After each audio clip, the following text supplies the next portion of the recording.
Join SMPTE for a change.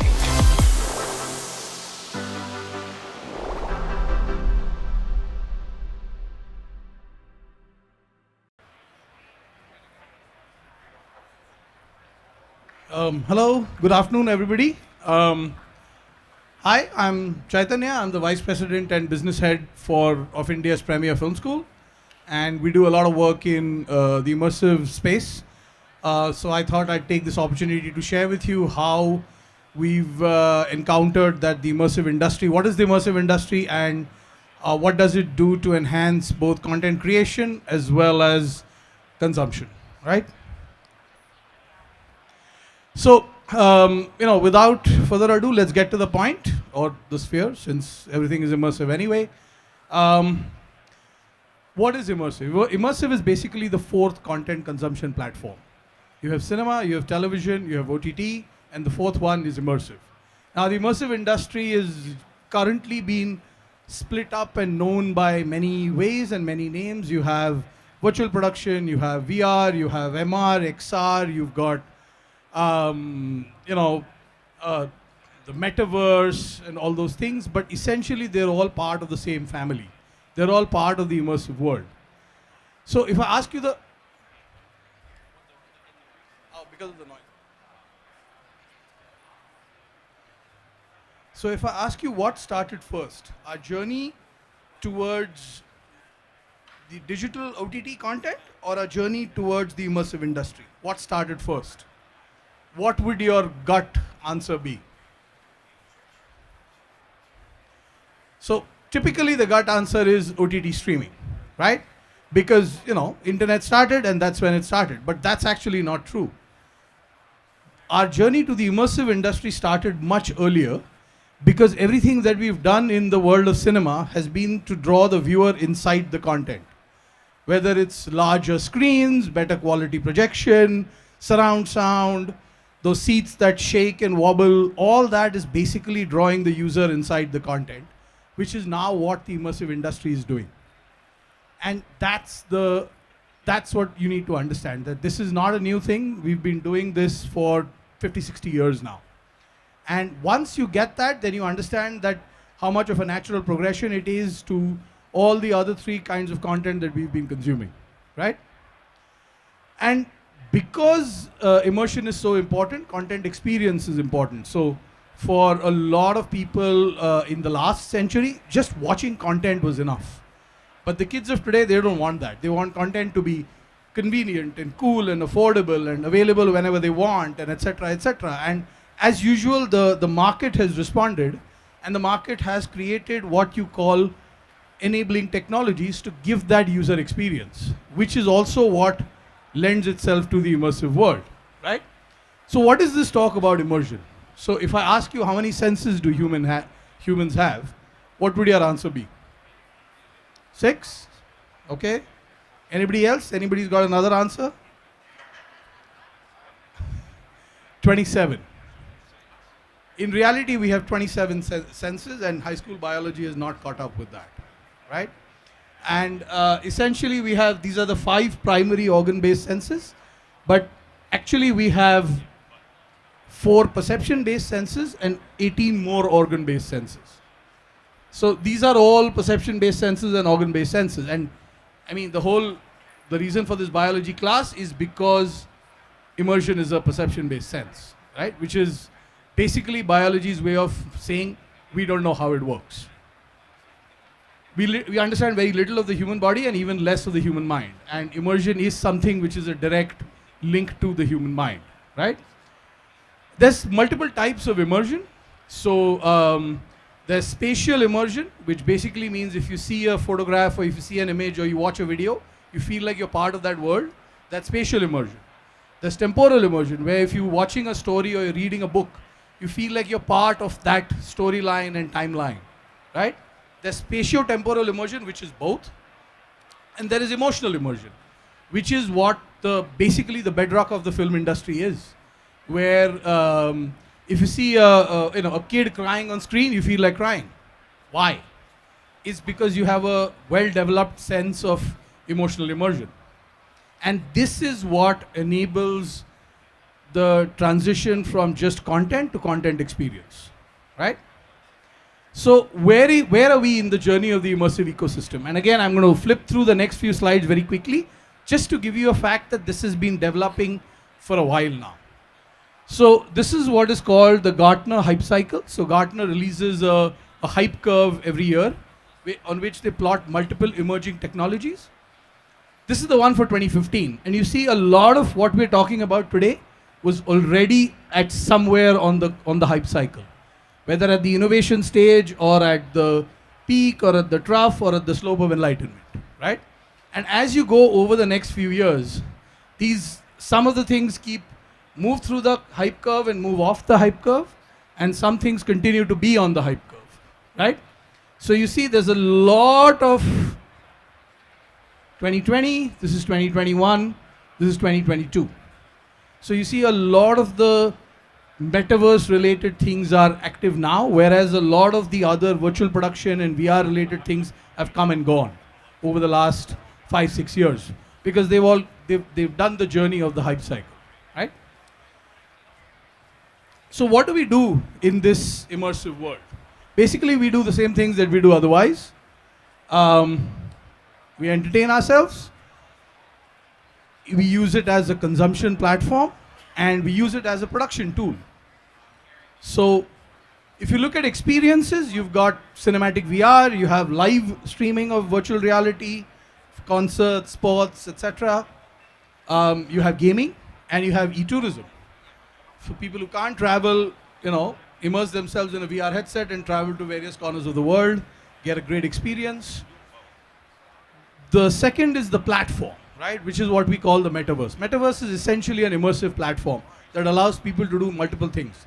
They allow people to run a business, go to work, experience an entertainment event, or do various things, experience a sporting event. So it's basically a platform, but it's immersive in nature. And the third thing is production, where all the tools that have emerged out of the immersive industry, like photogrammetry, volumetric capture, object camera motion tracking, these are all used to create content. And that's virtual production. So in a sense, these are all subsets of the same immersive family. Now this is, in shape it looks similar to the Gartner hype cycle, but this is actually a psychology curve. It's called the Dunning-Kruger curve. It essentially tracks knowledge, skills, and confidence on 2 axes. So when you have no knowledge or no skill, you have 0 confidence. But when you start to gain a little bit of knowledge or skills, but you're still in the ignorance spectrum, suddenly your confidence shoots through the roof, and now you're standing on top of Mount Stupid, right?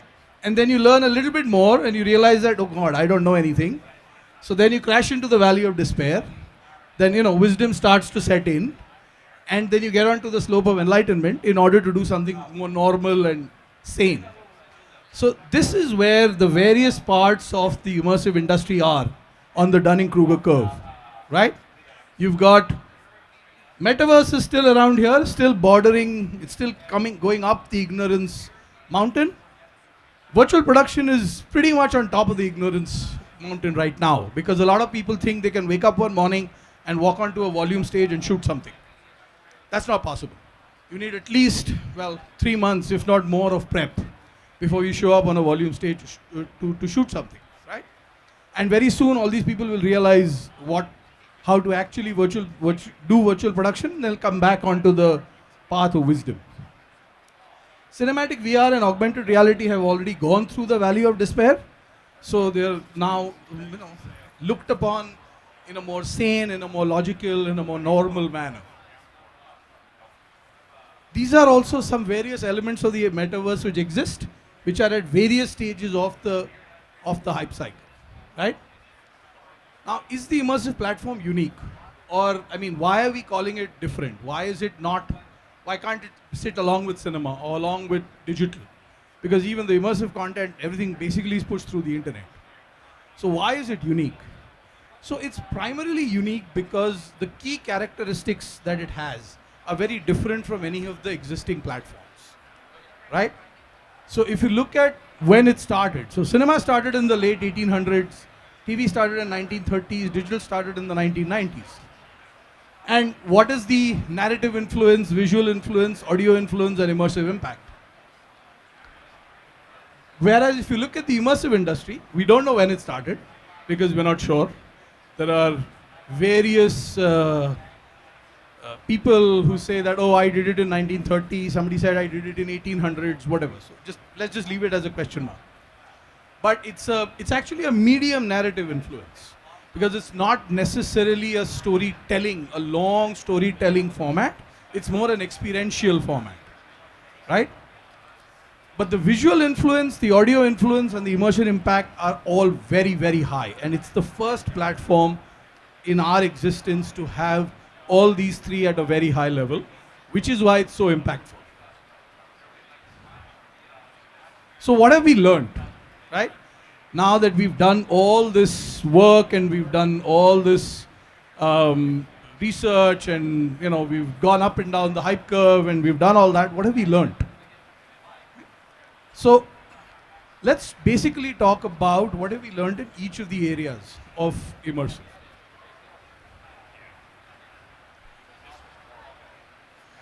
In cinematic VR, so basically a cinematic VR is a film which is actually an experience. So when somebody's sitting down to write a VR piece, it's not just, the writer can't sit and do it. You have to bring in the sound person, you have to bring in the DOP, you have to bring in the VFX person, you have to bring in the sound guy, because oftentimes VR films are held together by sound, right? VR films are held together by sound because the person may be looking wherever, but the story needs to move on, right? So the sound guy is as much a part of the writing process. The cinematic grammar needs to be completely rewritten for film. It's a frameless environment. For the first time in the history of the world, directors need how to direct attention, not just direct a shot, because there is no frame. So you don't have the benefit of the frame, where everything that's not on the frame, people can't see it. Now they can see everything. So how do you make the viewer look at the right place and see the right thing? And the moment you start to direct attention, natural human tendency kicks in, and people have what's called FOMO, fear of missing out, which is what your kids would call it. So you also have to solve people's FOMO, because if people have FOMO all the time, they're not really enjoying the experience. They're just worried about what am I missing, what's around me that I'm not looking at. Which is also why you need to be very intuitive as a filmmaker. So yes, there are rules and you should follow rules, but in VR, more so than ever, intuition always will beat the rules. Because if you are going to look at something in a particular scene in a particular manner, you have to do that thinking and assuming and trying to figure out how the viewer is going to do it, right? And a deeper study of immersion is needed. Everybody needs to understand it. Everybody needs to understand the human mind, maybe understand a little bit of cognitive science. And with all that, you still don't forget the technical aspects. Every VR shot is a VFX shot, right? So your VFX supervisor is your best friend. You don't lose him or her, well, marry him or her. Or maybe not, because then you may lose them. But yeah, basically every VR shot is a VFX shot, right? If you look at some of the other aspects of cinematic VR and compare it to film, television, or digital, film is what you call captive community viewing. Television is non-captive family viewing. Digital is non-captive individual viewing. VR is captive individual viewing. So it's the first content platform that we have, which is both individual and captive. So you have the viewer's attention entirely. You have them, you completely have them. There are no distractions. There is nothing except for the quality of your content, which will take them away from what they're watching. And you have to use that essentially to your advantage to deliver a deeper experience. Right? If you look at the viewing details, duration and structure, these are all, this is all data, this is out there in the public domain. VR right now is between 60 seconds to 60 minutes. Those are the bookends of how large a VR film or a VR experience happens. Um, Essentially, if you look at it, what's the USP? So a film is a theatrical experience, or larger than life audiovisual narrative spectacle. A television is like appointment viewing. So, story development, character development, it gives you a lot of time to do that. Digital is the individuality kicks in, so it's high concept. Pace is very, very critical because it's not a captive environment. And the fourth thing, which is cinematic VR, is immersive and interactive. Now, in addition to being immersive and interactive, what is it yet? That is what we have to find out, right? So as content gets created over the next decade or so, you will start to discover more and more and more unique aspects towards VR content. If you look at the next learning that we've had, which is live sports, streaming for live sports, right? The first thing is, don't produce live stream for VR sports like you would produce them for broadcast, because the VR camera does not zoom. Because it doesn't zoom, you can't really give people a close-up experience from far away. And from far away, you can't really see anything, right? So just like if you were sitting in a stand in any field, you can't really see anything that's really far away. So you have to produce intelligently. You have to make sure that people are engaged all the time and the camera is not just in one place and just seeing one thing, which is, a bunch of small people running around somewhere in the distance.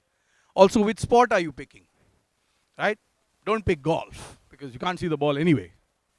Basketball works really well. Ice hockey works well. Anything which is a relatively contained environment works well. Football works well. The Sky and Sony PlayStation have done an excellent job with the English Premier League on the PS. So these are some sports that do stream well, right? The Olympics was streamed in VR. It was excellent. I don't know if anybody got an opportunity to watch it. Both the Tokyo Olympics and the Beijing Olympics, right?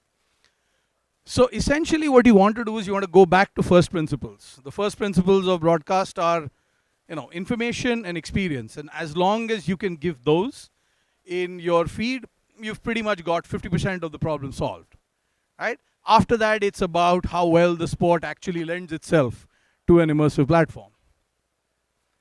Now, what have we learned about virtual production? I'm just going to check we got time. So what have we learned about virtual production? Just to make sure that everybody knows what virtual production is, I just put down a broad definition of what it is. It's basically a filmmaking workflow where the physical and the digital interact real time, and you create content on set which otherwise you would have done in post, right? That's primarily the workflow.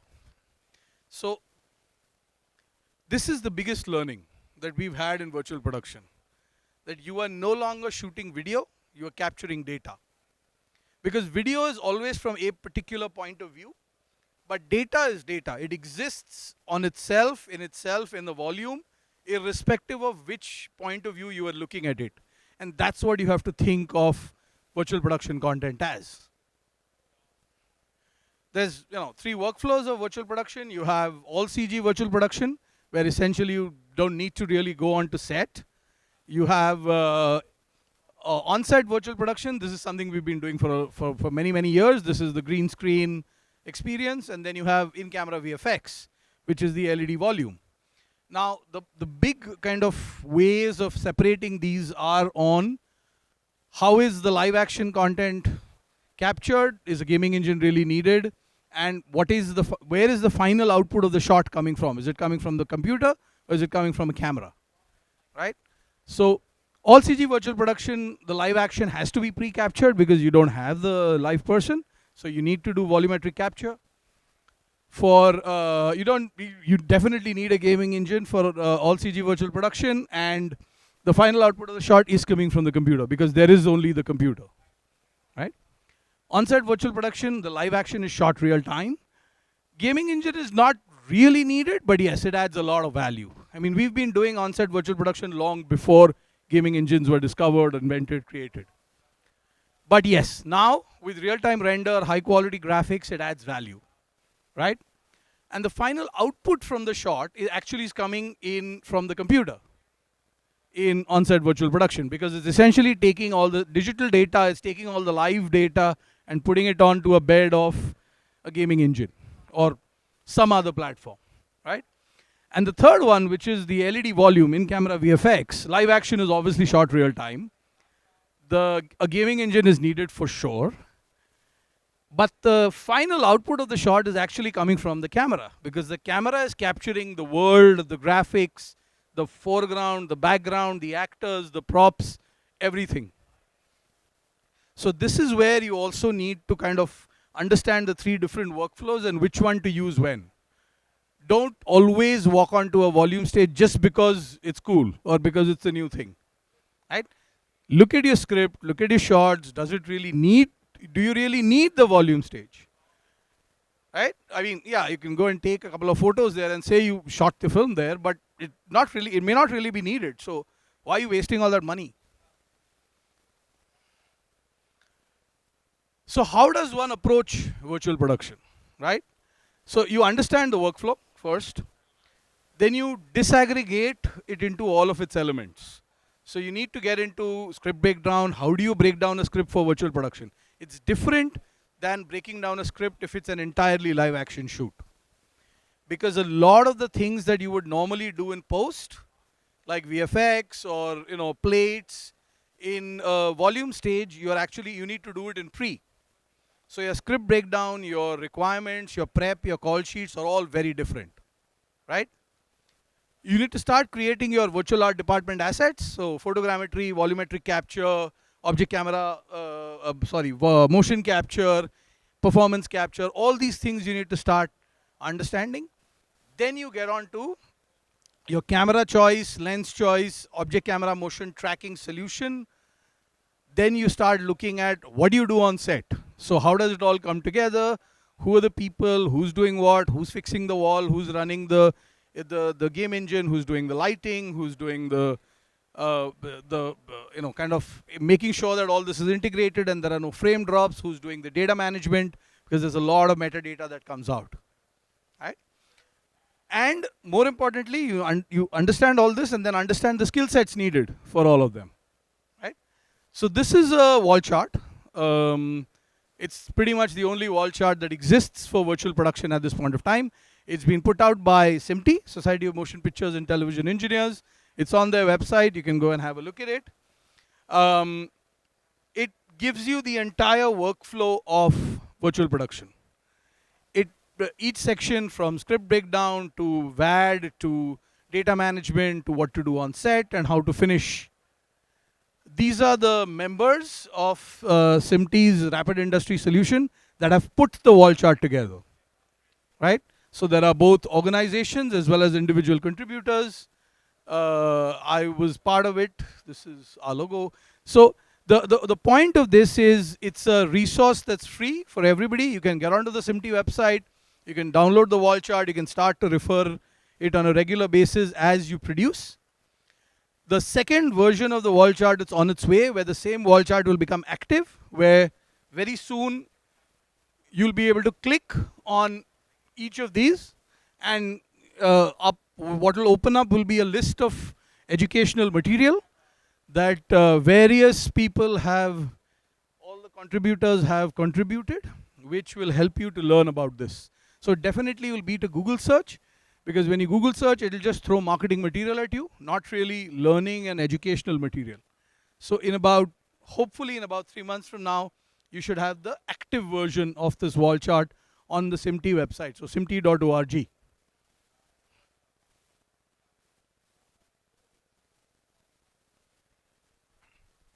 Now, if you look at virtual production at the smallest unit of content creation, which is the shot, right?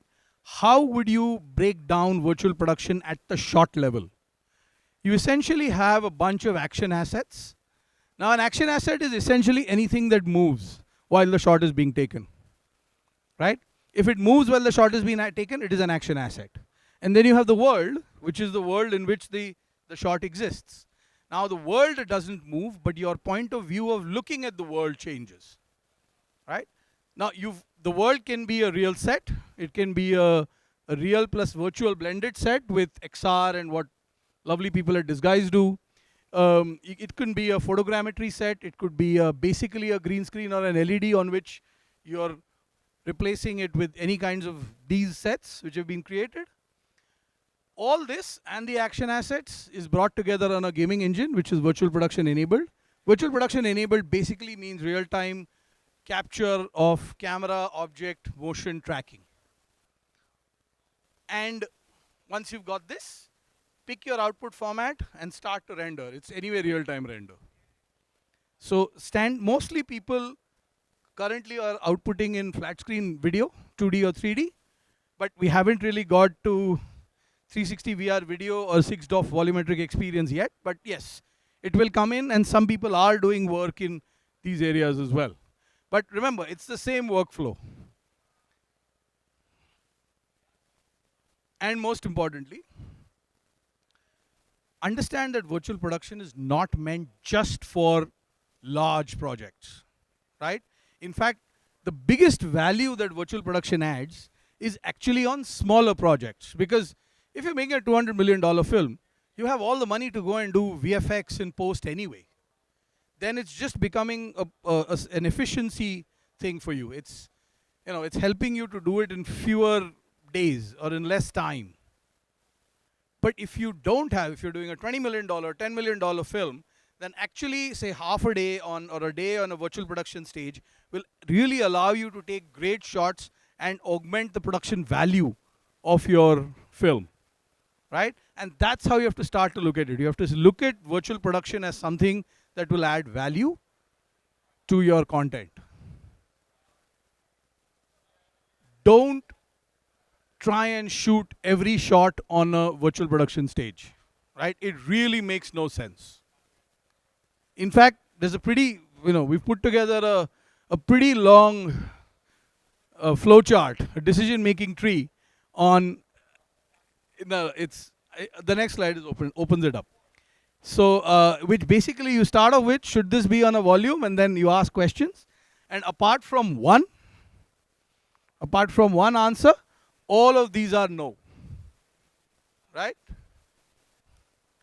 So this will give you a better idea. This is the same thing that's kind of broken up. So, you start off it and start asking questions, and based on what answer you're arriving at, you figure out whether you're shooting on a volume stage or no.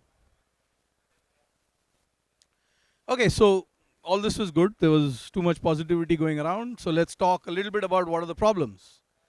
And there is still worry about the biological safety of wearing VR headsets. I mean, the human eye really wasn't meant to see things that are 4 inches away from it, especially those that emit light. So that's going to be it's going to take some time for us to get used to it. The second is privacy, which is essentially the big problem right now, which is biohacking, because a lot of the headsets are tracking your pupil dilation. And when your pupil is dilated the most, that's when you are the most susceptible to receiving information, to being impacted by the information you receive. And in live streaming of sports and live streaming of events, which are ad supported, which are advertisement supported, already ad agencies have started and brands have started to tell streamers, put my ad when the pupil is dilated the most, right? Which is very, very dangerous, because you're really in a vulnerable, susceptible position. What if you're trying to quit smoking and a smoking ad shows up? Or what if you're trying to quit alcohol and an ad for alcohol shows up? What if it's a political ad, right? Which ends up influencing you whichever way. So the whole problem is that we don't know this yet. There is no standardization. Nobody knows whether headsets are tracking pupil dilation. I mean, we know they are tracking, but where is that data going? Who is it being shared with? Is it being used for advertising? Is that becoming a benchmark? So that's the second big problem. According to me, this is the biggest problem of all these, right? Yeah, the metaverse business model is still linked to cryptos and tokens, so we have to figure out a way of eliminating that, and so that you can just use like fiat, regular currency to hang around and do things on the metaverse.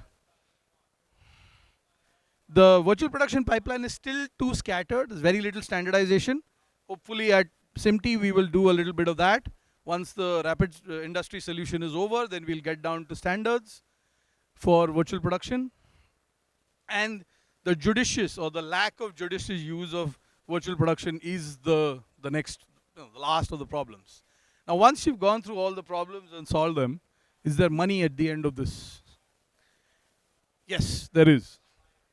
So, this was the consumer VR revenue prediction as of January 2020. The revenue for 2021 was expected to be $19 billion. What it actually ended up achieving was $30.7 billion. So the same chart, same prediction as of January 2022, it was $30 billion. So yes, the lockdown and the pandemic hit everybody badly, but it's done pretty well for the VR industry. So over the next few years, it's really expected to go up, right? So the global VR, just the content market, is expected to reach about 84 billion by 2028. Just the content market. And we're not even talking of hardware.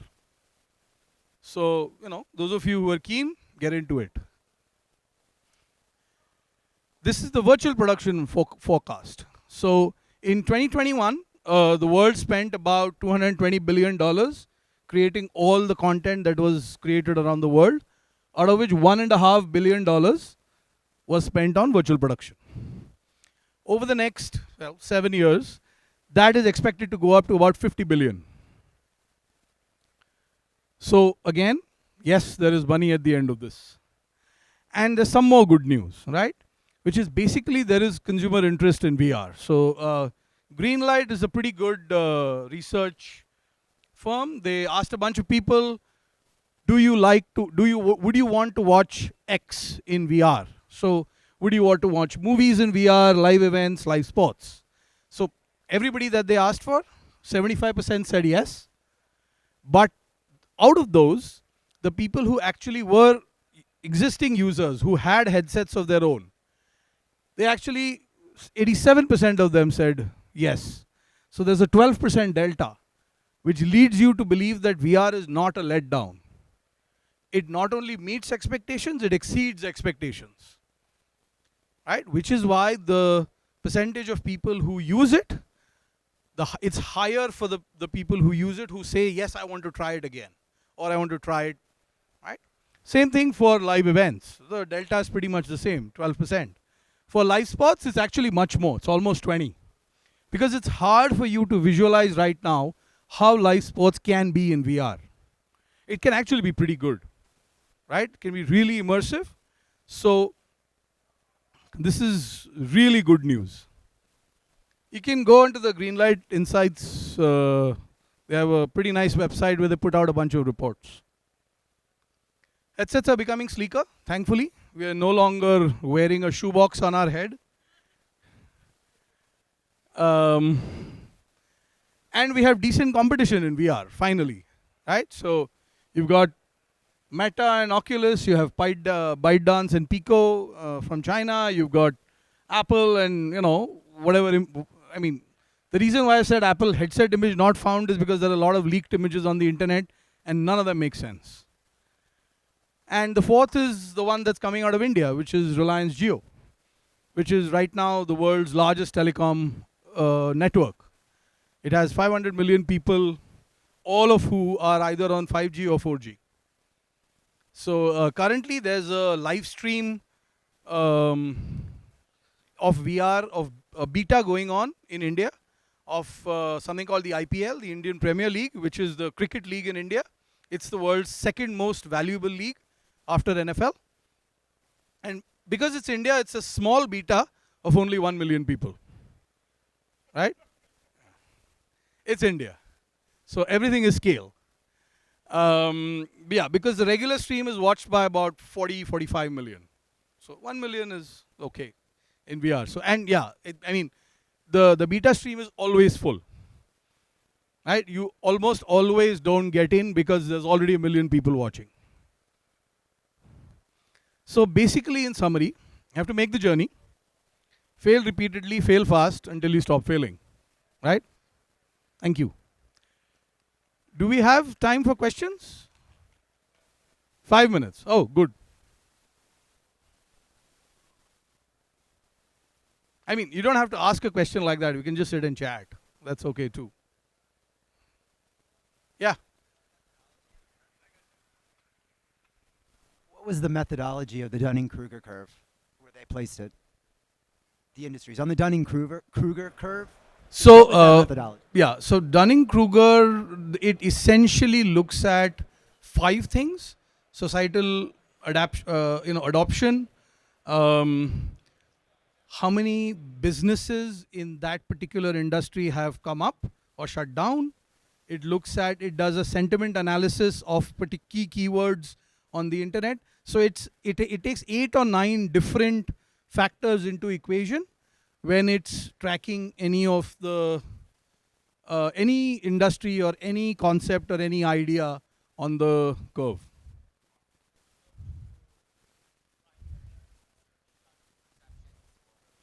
Sentiment analysis, right? Yeah, so it's in person as yeah. So they do focus groups, they do one-on-one, they do internet, they do a mix, right? So Dunning-Kruger is essentially, it's more a psychology related curve, right? It's more about perception. It may or may not be true, but people think that is where it is, right? Because confidence is, again, it's a perception concept. Confidence, there's nothing real about confidence, right? You either have it or you don't have it, right? So I mean, that's the logic. So Dunning-Kruger is done regularly on multiple factors, multiple industries, ideas, various things. Any other questions?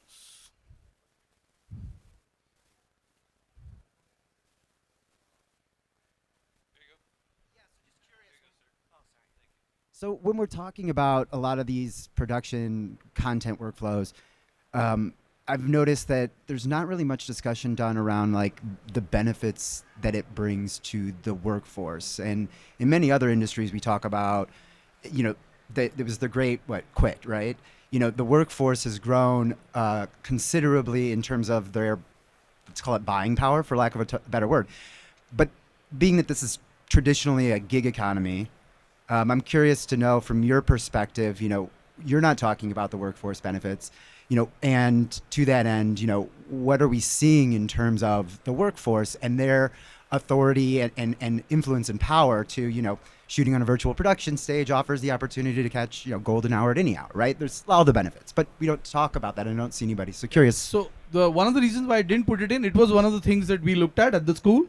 But the reason I didn't put it in is because it's not matured enough for us to actually have real data, enough data on whether it's impacted positively, negatively. I can tell you what my opinion is and where I see it going. So I actually see the value volume ratio of the workforce changing. So they may end up working fewer hours, but they will end up working for better value. Or they may end up working the same hours, but for almost double the value, or 1.5 times the value, right? Because if it's good, there's going to be 30% reduction of time of shooting content. It doesn't mean that for that 30% people are going to sit around and do nothing. They'll work on another project. So essentially it's taking the 12 to 14 hours of the day that you have and actually freeing up some time for you. What it's also doing is it's allowing you to do parallel processing. So especially if you're essentially a CG artist or a digital artist, which is the largest group of people that currently work on any content creation. It's not the people on set, right? So if you watch a Marvel movie, there may be 150 people on set, but at the end of it, the damn thing keeps scrolling for about 10 minutes, right? And 75% of those people are VFX artists, and most of them are based out of India. So what it will allow them to do is then it will actually allow them to move from what you can call grunt work of post, stupid things like rotoscopy and all that, to high quality content, asset creation, photogrammetry, volumetric capture, world building, creative things which are done in pre. So there again, the value goes up, right? Because rotoscopy is like the worst paid job in the world right now. Because it's just repetitive. You're just doing the same thing on frame after frame after frame. So as AI comes in, as virtual production, various things come in where rotoscopy is no longer needed, these guys will be able to. So essentially, it's about the value volume mix of the labor force changing. Now, the labor force needs to upgrade itself in order to take benefit of this value volume change, right? As long as they do that, they have the the fruits. So that's how I look at it, and we'll know in the next couple of years, basically, when there's enough data out. Already, in the US, there are associations forming of DITs and VFX supervisors and virtual production supervisors. I don't know if it's a union yet, but I know they're doing something about it. I mean, I'm not from here. I'm from India, but I mean, people tell me so. I don't know if that answers your question. Thank you. Okay, we good? Thank you so much.